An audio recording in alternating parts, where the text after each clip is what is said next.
Most data teams understand the idea of a development environment. It's a place to test your changes and experiment, make sure you're not breaking something before it gets to production. And while a lot of teams understand this in theory, it's still an area where quite a few still struggle to properly implement. And by that, I'm talking specifically with the database environments. And so what I want to do in this video is give a brief overview of the key environments that I often recommend for clients. And you can determine if you have these in place today, or if there's an opportunity for you to restructure or rethink your environments in your database. So as usual, I like to first start with a high level overview of what we're talking about here and put it all in perspective. So if we look here at a typical data flow of a data architecture, we have sources coming into some sort of centralized raw landing zone and then moving along in the pipeline. Maybe you have 3 layers, maybe you have a medallion structure, something like that, where it's moving between layers and then getting to reporting. At a high level, you can consider these light blue areas to be production. And for most teams, this is really all they have. They might have some random schemas in other places where they're kind of experimenting or doing changes, but nothing formal or any sort of consistent process for handling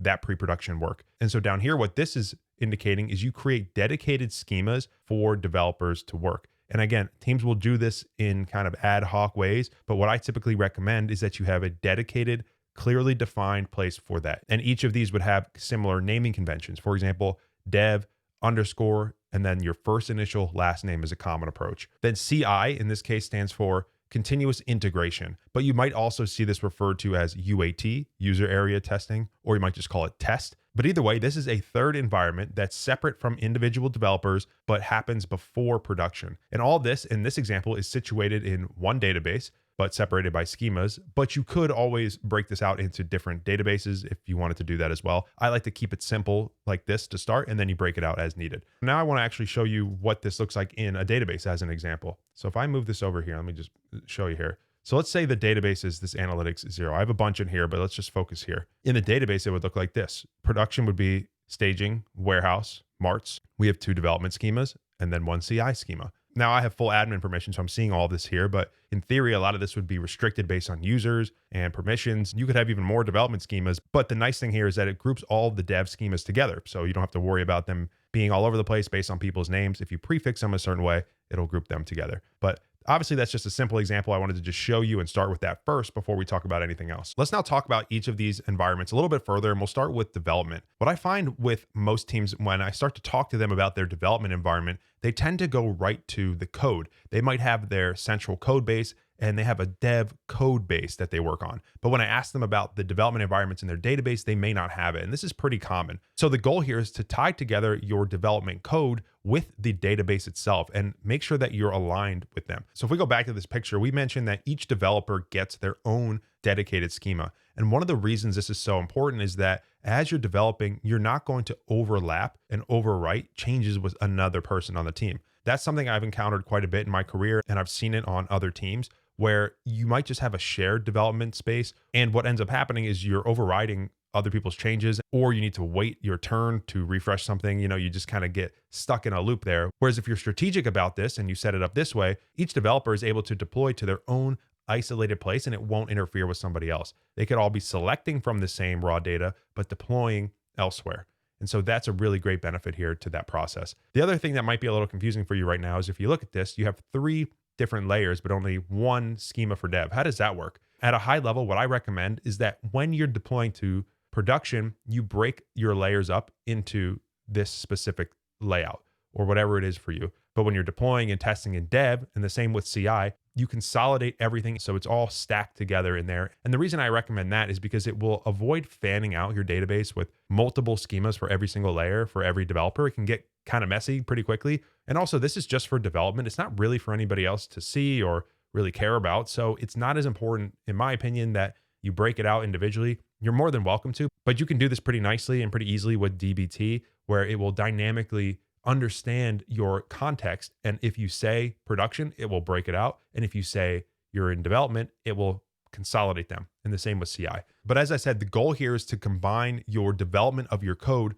with a place for it to be deployed. So that way, both the code and the data itself are isolated throughout your development process. And by doing that, you're not testing straight on production models or tables. And you're also not just winging it. You have a strategy and a naming convention for how to build things in a development space. Now, the next one is what I call a CI environment. And CI stands for continuous integration, but you might also refer to it, like I said, as UAT, user area testing, or just test or release, whatever you want to call that. The idea is it's a pre-production environment. But what's the difference between this and development? We just talked about how you're using development to test and do all this stuff separately. Why do we need another one? And the reason is because us humans are capable of making mistakes. And sometimes we might think we've tested something, or we might say we've tested something when really we didn't fully. We might have missed something, and we just need a second set of testing or some automation to double check our work. And so hopefully that helps also explain why I call it CI, continuous integration. It's because there are automated workflows typically involved with this. And this is where the version control platforms can become really powerful with some of the built-in workflow automation. So let me bring over another example here, actually. Let me just make sure my face isn't covering it. If we look at this GitHub directory here, this is where we can put workflows. And one of them I call CI.yaml. And this doesn't have to be overly complicated. If you look at this one here, this is all we have. It's 35 lines. It's very simple, but this little 35 line code is providing a lot of protection for our database and for the insights that we're giving to the business. So what this will do in this particular example is listen for any pull requests onto the main branch. And when it happens, it's going to run some things. And in this case, it's going to build and deploy my DBT models to a target CI. And I want to avoid getting too far in the weeds of DBT specific code on this here, but I have other videos if you're curious about how this works. But basically, you can have different environments and different credentials with DBT. And one of them I'm calling CI. And then there's another one called dev, and there's another one called prod. And each of those have specific credentials, and it indicates where it's going to deploy. So in this case, it's seeing there's a pull request.